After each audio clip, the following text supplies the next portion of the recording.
మీరందరూ నేను చెప్పిన మాటని మీరు అంగీకరించో తెలియదు.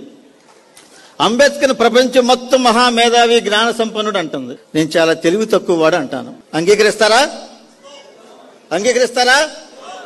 నో. ఇప్పుడు నేను చెప్పిన తర్వాత మీరు అంగీకరించాలి.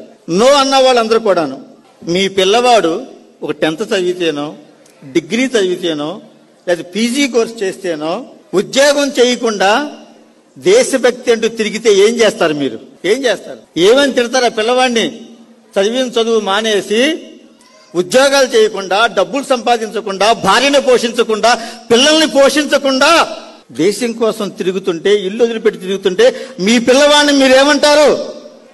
ఇప్పుడు చెప్పండి, అంబేద్కర్ తెలివిగలవాడా కాదా? ఇప్పుడు మాట్లాడరు. నాకు తెలుసు అంబేద్కర్ ఈ విషయంలో ఇంటెలిజెంట్ కాదు.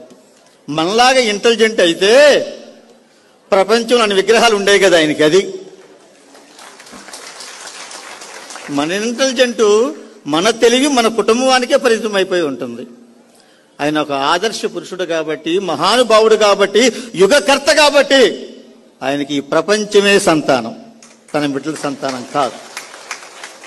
నిజానికి అంబేద్కర్ గారు చదివిన చదువుకి ఆ రోజుల్లో భారతదేశంలో ఉద్యోగాలు లేవు.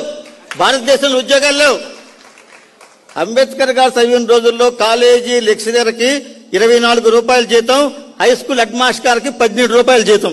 భారతదేశంలో ఆయనకి చదువుకు తగిన ఉద్యోగాలు లేవు. కానీ ఇంగ్లాండ్, అమెరికా నుంచి ఆయనకి పిలుపులు వచ్చినాయి. 50,000 రూపాయలు, 1,00,000 రూపాయలు ఇస్తాం నెలకని చెప్పి పిలుపులు వచ్చినాయి.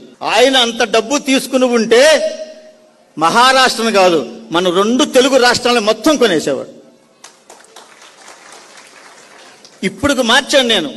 ఇప్పుడుకు మారిస్తే ఆ విలువ లక్షల కోట్లు అవుతుంది. అక్కడ కూర్చున్న భీమారావు అంబేద్కర్ వారి ముది మనవడో పోతా ఆయన ఈ సభలకి ప్రత్యేకంగా ఫ్లైట్ వేసుకొచ్చేవాడు.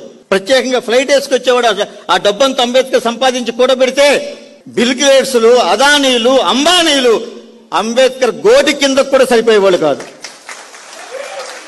జై భీమ్. కానీ అంబేద్కర్ సంపాదించుకున్న సంపద భారతదేశ చరిత్రలో సువర్ణాధ్యాయంగా మిగిలిపోతుంది.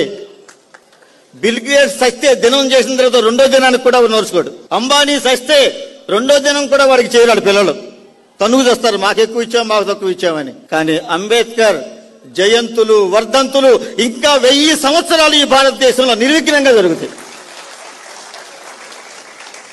అంబేద్కర్ నుంచి నేర్చుకోవాల్సింది అది pay back to the society. అది నేర్చుకోవాలి. ఆయన జీవితం త్యాగం చేశాడు. ఎంత 4 పిల్లలను చంపుకున్నాడండి. ఒక్క ఉద్యోగం చేస్తే 4 పిల్లలను బతికించుకోలేడా? మనం బతికించుకోవట్లా. మనం తినే ప్రతి మెతుకు మీద మిత్రులారా చాలా జాగ్రత్తగా వినండి. ఈ రోజున భారతదేశంలో ఉన్న మహిళలు, దిగువ కులాల వారు, బీసీలు, ఎస్సీలు, ఎస్టీలు వీరందరూ తినే ప్రతి మెతుకు మీద అంబేద్కర్ 4 పిల్లల పేర్లు ఉంటాయి. ఆ అన్నం రమాబాయి కన్నీటిలో ఉడికింది. ఆ అన్నం తిని, ఆ మెతుకులు తిని అంబేద్కరిజానికి ద్రోహం చేస్తే వాడి కంటే పాపి ఈ ప్రపంచంలోనే లేడు.